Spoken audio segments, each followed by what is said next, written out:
very complex, and I think we've seen really different reactions from different places. So in the US, there's been a lot more public outrage actually at the revelations, as kind of seen in the form of the civil society movements that have managed to capitalize around the response to the Snowden revelation. So there's been the Restore the Fourth movement, the Day We Fight Back, and the fervour with which civil society has responded has been much higher than in places like the UK, where there's been a much more subdued response actually. And it's hard to know whether that's because the US government have actually been quite forthcoming in terms of admitting that some of the Snowden revelations are true, whereas the British government has not. The British government has refused to confirm or deny anything. So it's difficult to know whether it's that which has kind of stymied the public reaction there, or whether it's something more deeply ingrained around the trust that the British have for the government, as contrasted with the trust or the lack of trust that Americans generally have for government, I think.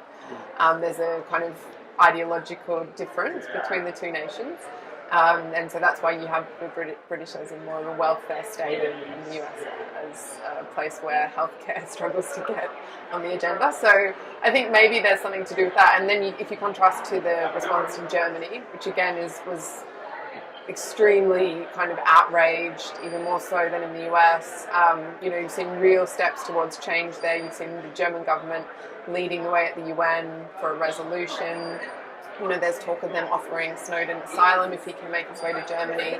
And I think then, again, you can either put that down to the response of the government, or you can put it down, or perhaps you can put it down slightly to the fact that Germany's not part of the Five Eyes, so they've been attacking that arrangement from the outside. But I think you can also put it down to their historical understanding of the nature of surveillance and the role that it plays in authoritarian states, and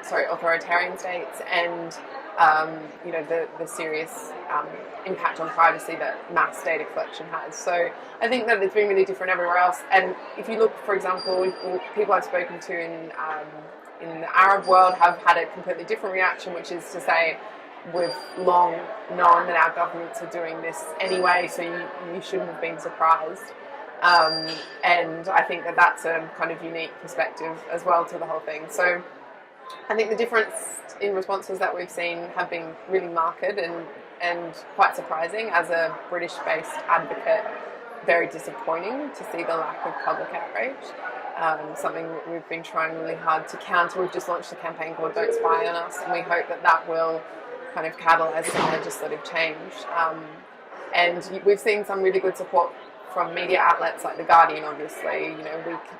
The Guardian is trying as hard as it can to keep the issue on the agenda, but there's a very strange thing also going on in British media where, because The Guardian publishes something that other papers won't, and so it's kind of a tough battle to keep these things high on the agenda. And really surprisingly, seeing as kind of last week we found out that the British intelligence services are harvesting Yahoo webcams. I don't know if you saw this.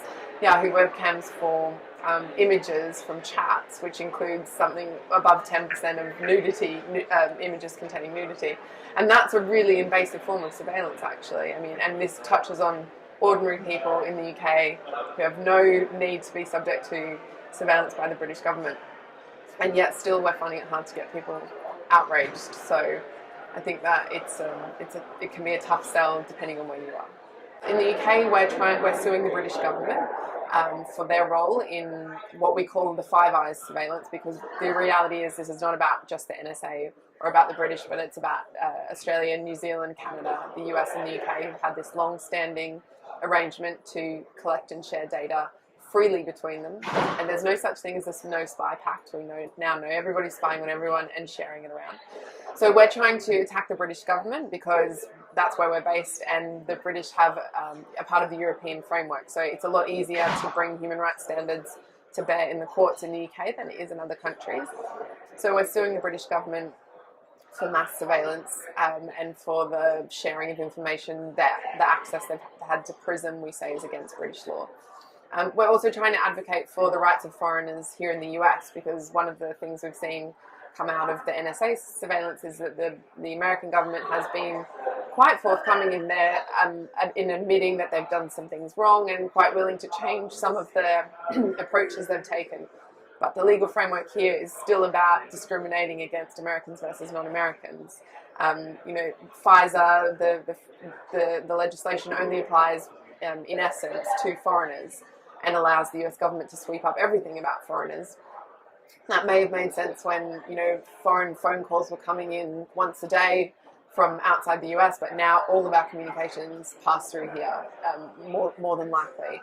An email that's sent from someone in London to someone else in London is just as likely to come to the US as it is to stay in the UK.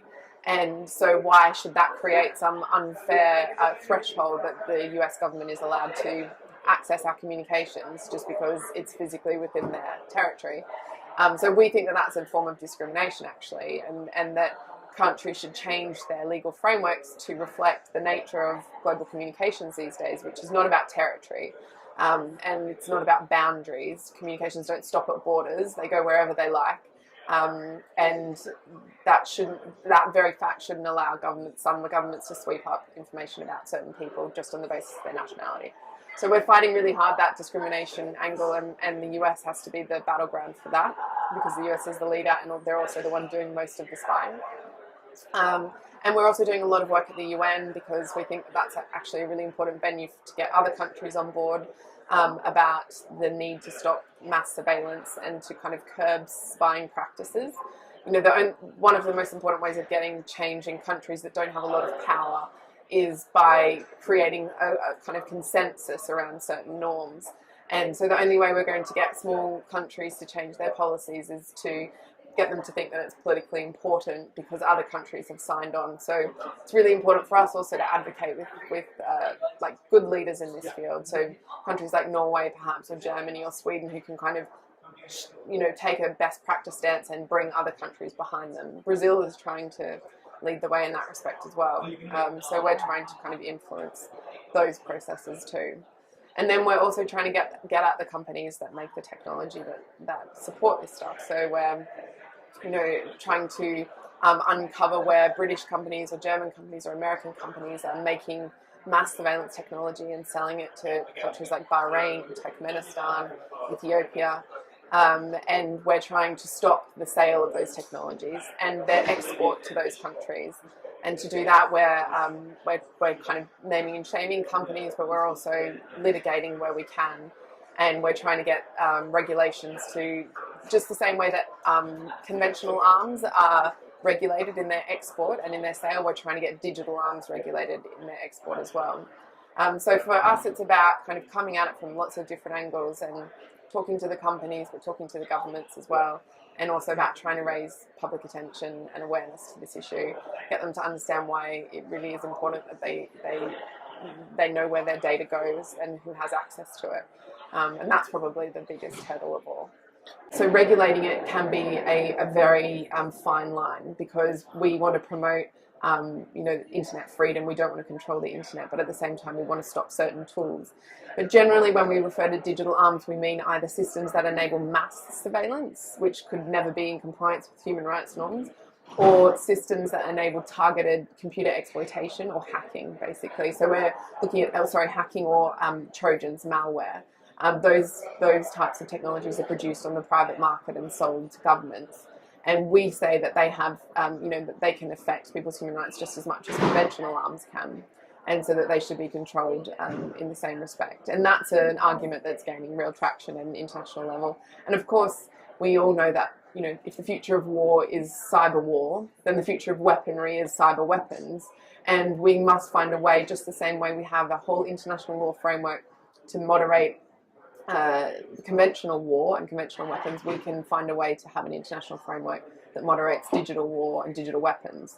But it is it's a burgeoning field. It's something that we're all still trying to get to grips with and understand how to moderate that fine line between enabling the free production and dissemination of software and of digital tools, but controlling the ones that lead to human rights violations.